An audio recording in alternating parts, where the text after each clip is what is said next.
And suddenly he turns to me and he says, "Can you hear that, son?" I said, "What? No, what?"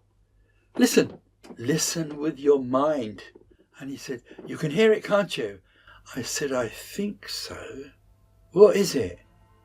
"The card," he said. "It's the card."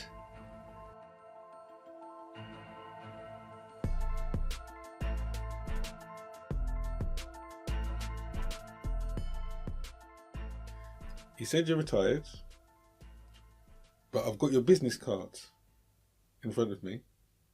And on your business card, among other things, the very last thing it says is unconventional marine solutions. Yes. So that would suggest that you are currently still available to provide unconventional marine solutions. I am.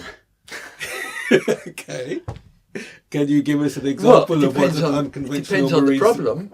If you come to me with a problem and I have the solution, then we're in business.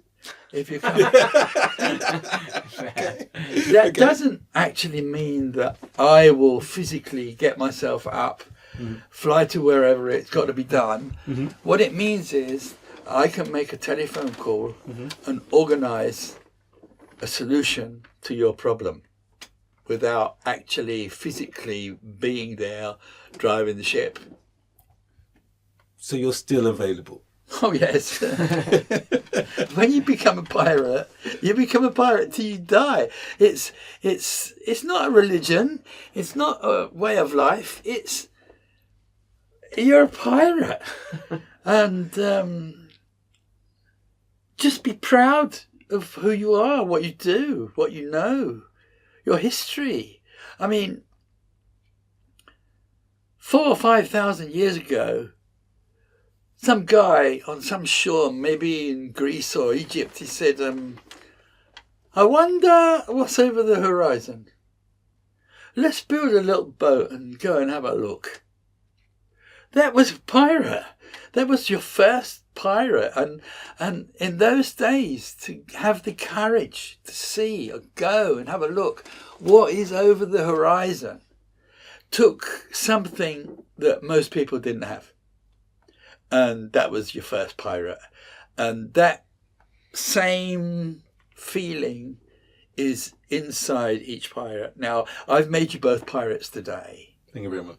Yeah, thank you. Don't thank me. Thank me if, for example, next summer I hire a boat in Ramsgate or Lowestoft and I take you both out to sea. Please do that. After a couple of hours, then you can thank me, because I will teach you stuff that no academy, no nautical school could teach you. Look, today there are ships, even in the English Channel, and the captain will say to the first officer, "Where are we?" And the first officer will hit a button and it'll come up on a GPS system, "We're here, sir." This situation has got to such a point, whereas if the GPS system was to break down and the satellite was to break down and that couldn't be done, they got no idea where they are. And I mean that. They've got no idea of where they are. There are people who are travelling through, ships that are travelling through the English Channel, the most trafficked channel in the world. And there's nobody looking out to see what's on the sea surface. Is there any tree trunks or something there, or a half-sunken yacht with people hanging on it there? Because they've got an emergency radar switched on so that they can watch the Champions League football match tonight, Bayern versus whoever. Nobody is looking at the sea.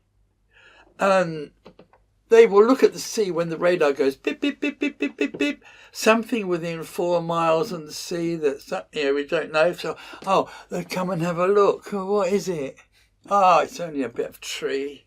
So the connection between the mariner and the sea is being completely lost.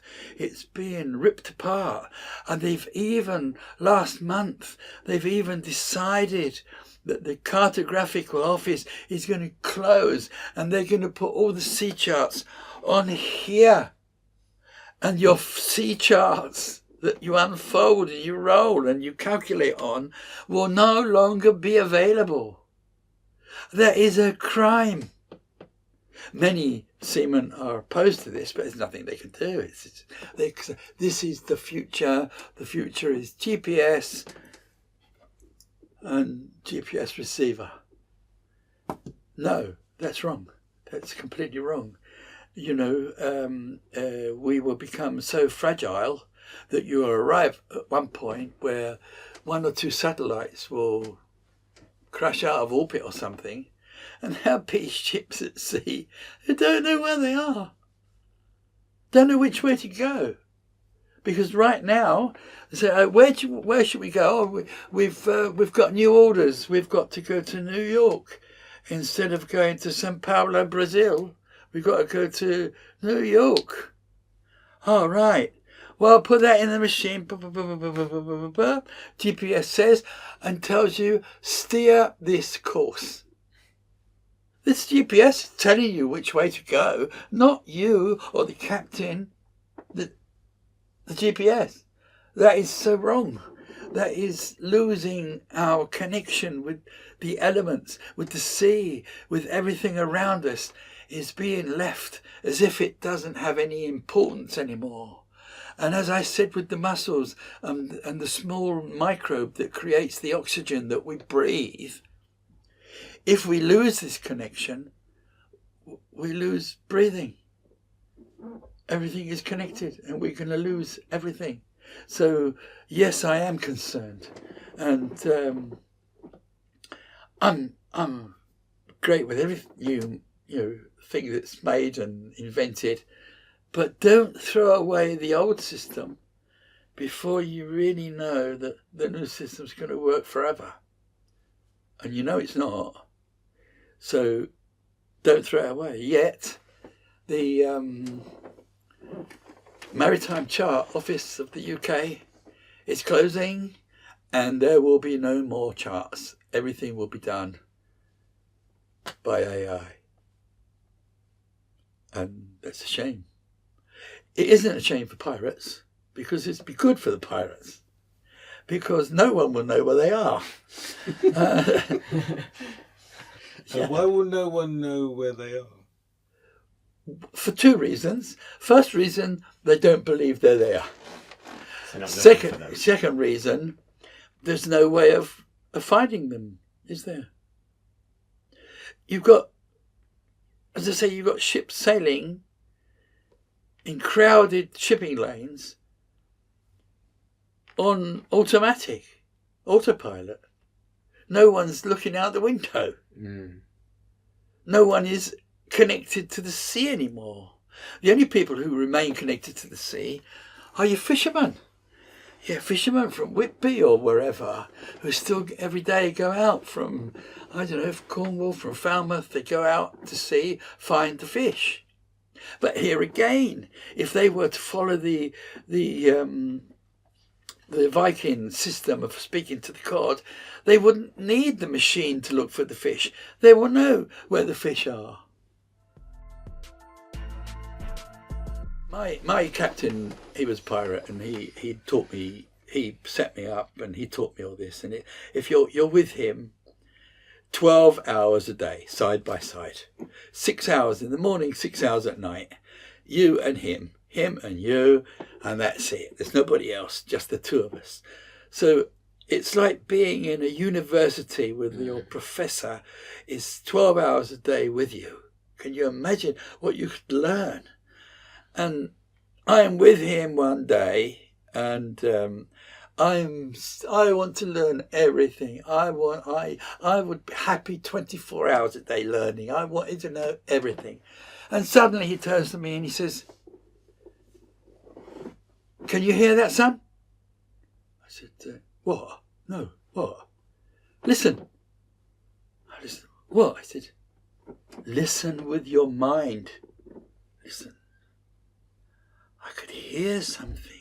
Didn't know what it was, but I could hear something. And he said, you can hear it, can't you? I said, I think so. What is it? The card, he said. It's the card. They're singing to us, the card. Singing is the way of speaking. Stop the engines of the ship. Stop the engines. Everybody out. Right. We're on top of, I don't know how many hundreds of thousands of cod, all talking to each other. And a deaf man could have heard them, you know. That's how loud they were. Click, click, click, click, click, click, click. All the time, everywhere. And that was my entrance into the sea. I then knew this isn't all about being a pirate. This isn't all about navigating. This isn't all about being the best to steer the ship. This is about knowledge of what's underneath you, around you, near you, and understanding. And that launched me into that part of being a pirate.